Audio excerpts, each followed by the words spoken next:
starting with some respect for the chair. Commission, floor is yours. Thank you, Chairman. First of all, can I just express our gratitude that we are at last discussing this important proposal in the Parliament, and we thank you for this opportunity today. Just if I may begin to say a little bit about who does what. Of course, with the Lisbon Treaty, as Mrs. Andrikiene said, we now have the European External Action Service, which was closely involved in preparing the proposal before you today. But it is a Commission proposal. I am, as Mrs. Andrikiene said, in the service for foreign policy instruments, but we are also under the authority of the High Representative Ashton, who is responsible for the proposal, like the EES, and together we form a team, and we're working on the proposal together. And indeed, let me stress that we are at the disposal of the committee to take the work forward together. And as the rapporteur already said, we have already met, my colleagues have already met with her to discuss the proposal.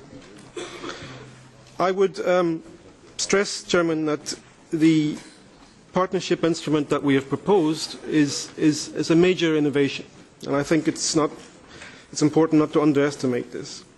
If you look at the other instruments in the package, they all look much the same like what we have now.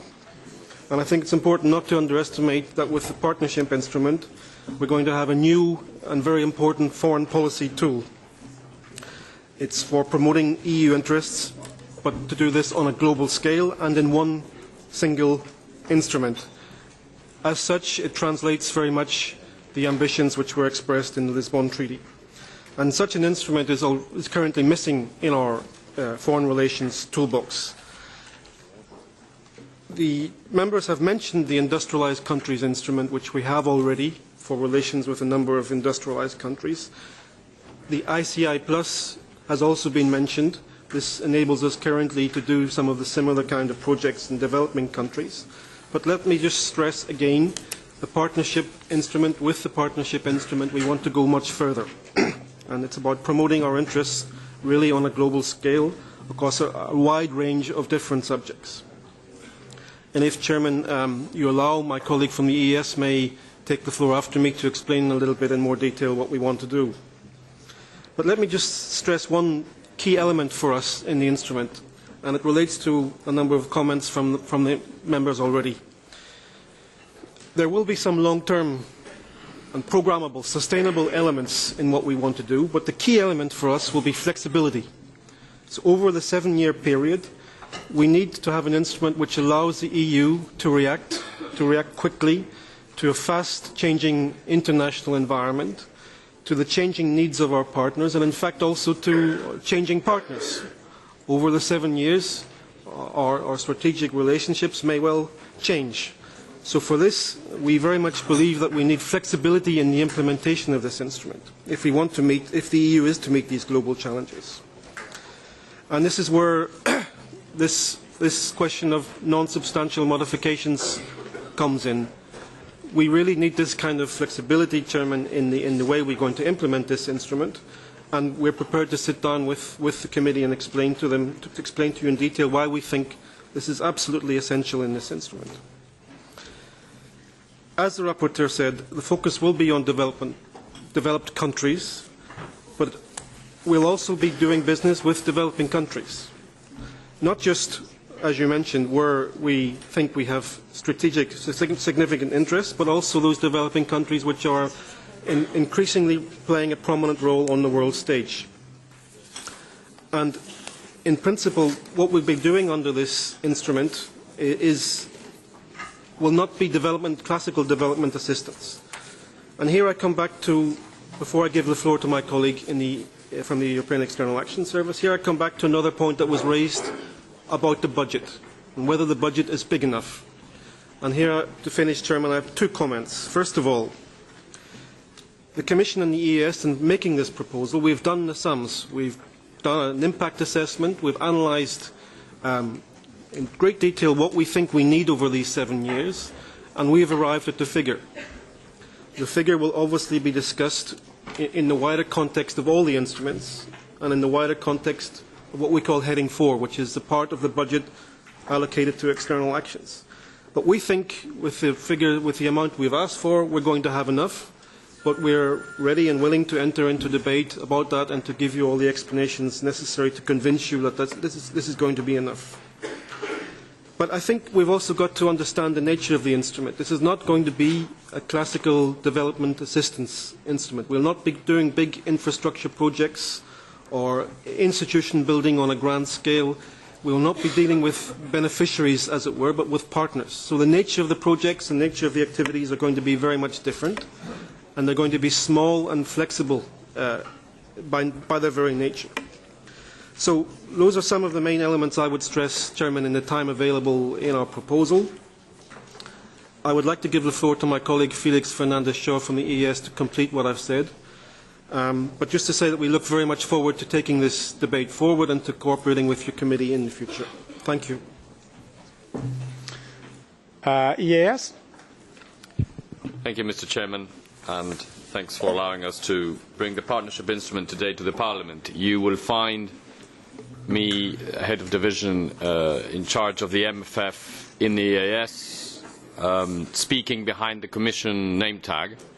And that's because you all know that these are Commission proposals, and the virtue of the hybrid nature, of the special nature of the EAS, asks that we work to produce Commission proposals as we do in programming. We work to propose Commission decisions. So this is the reason why I'm sitting in the EAS, because we are part of the Commission team defending the partnership instrument. As Gary Miller has just said, this is a straightforward instrument, although I do fully take into account the rapporteur's concerns, which I think we all share. And the first straightforward thing I would say about this instrument is that for the first time the Commission is proposing an instrument that clearly says we want to defend and promote EU interests, we want to defend and promote those interests that we have mutually identified with our partners and with our strategic countries and emerging economies. And I think this is what's very important about this foreign policy instrument, is that this is clearly identified as such. Then we might discuss about the areas of cooperation. You've seen them. I think the rapporteur has already identified some of them. Some are even, I think, very important for this committee on trade issues, but it's not only, as you can see, not only a trade instrument, it's, I would say, a policy instrument that tries to defend EU interests abroad.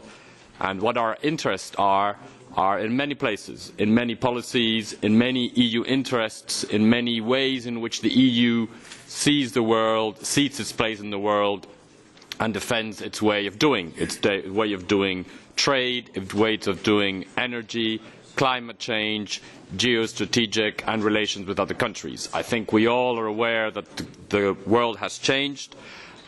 We have big emerging economies, big partner countries who want to have a stake, a political stake, what we call in international relations, the will and the capacity to act as a global actor, and I think that we have to start working on this. Of course, the rapporteur's concern on all this big ambition for 1.13 billion doesn't seem to match.